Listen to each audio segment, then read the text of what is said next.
بسم اللہ الرحمن الرحیم۔ کسی علاقے میں قحط سالی تھی اور جانور سب کچھ کھا کر فارغ ہو گئے تھے۔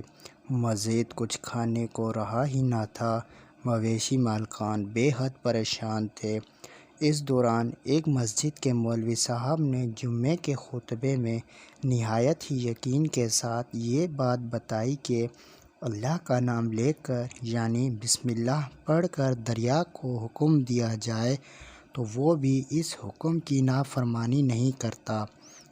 یہ چرواہا کا شاید پہلا جمعہ تھا کہ یہ بات اس کے دل میں اتر گئی اور یقین کا درجہ پا گئی۔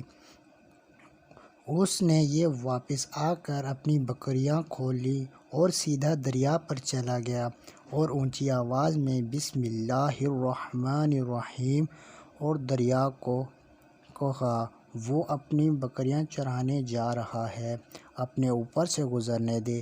یہ کہہ کر اس نے اپنی بکریوں کو ہانکا اور دریا پر چلتے ہوئے دریا پار کر گیا۔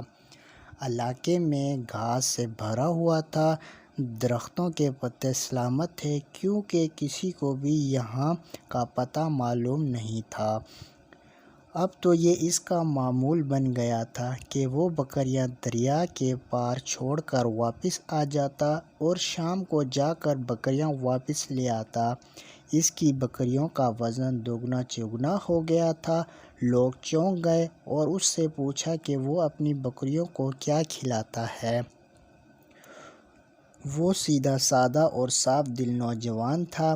اس نے صاف صاف ساری بات بتائی کہ وہ جناب ہم تو دریا پار کر کے اپنی بکریاں چرانے جاتے ہیں۔ بات سب نے سنی مگر کسی نے یقین نہیں کیا کیونکہ یہ ناقابل یقین بات تھی، مگر بات ہوتے ہوتے مولوی صاحب تک پہنچ گئی۔ مولوی صاحب نے اس چرواہے کو بلوایا اور سارا ماجرا پوچھا۔ اس چرواہے نے مولوی صاحب کو ہی حوالہ بنا دیا اور کہنے لگا، میں تو آپ کا شکریہ ادا کرنا چاہتا ہوں۔ آپ نے جمعے کے دن خطبے میں جو نسخہ بتایا تھا کہ بسم اللہ کہہ کر دریا کو حکم دو تو وہ بھی انکار نہیں کرتا۔ مولوی صاحب حیرت سے اس کے چہرے کو دیکھتے رہے۔ مولوی صاحب نے کہا، بھائی صاحب ایسی باتیں تو ہم ہر جمعے میں کرتے ہیں، فقط اس کا مقصد لوگوں کا ایمان بنانا ہوتا ہے، مگر بکریوں والا ڈٹا رہا کہ میں تو بس بسم اللہ پڑھ کر پانی پر چلتا ہوں، بکریوں سمیت پانی کو پار کر جاتا ہوں۔ آخرکار مولوی صاحب نے صبح خود یہ تجربہ کرنے کی ٹھانی اور چرواہا بھی آ گیا۔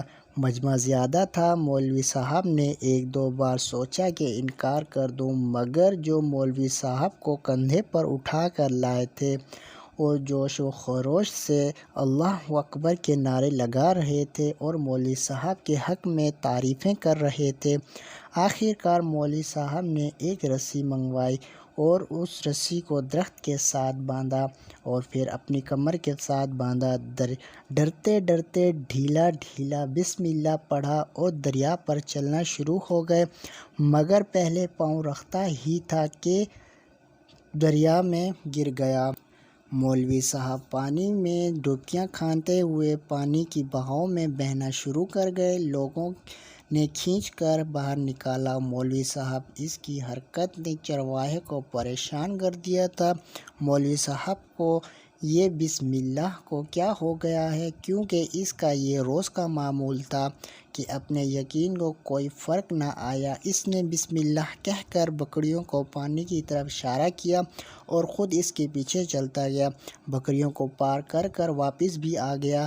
لوگ اسے ولی اللہ سمجھنے لگے تھے اور لوگ اس کے حق میں نعرے لگا رہے تھے کہ وہ سب سے بے نیاز اور سیدھا سادہ نوجوان تھا۔ وہ مولوی صاحب کے پاس پہنچا اور کہا کہ مولوی صاحب میں آپ کی بسم اللہ کی تعریف سے کافی پریشان تھا، مگر پانی پر چلتے ہوئے مجھے آپ کی بسم اللہ کی بیماری کا پتہ چل گیا۔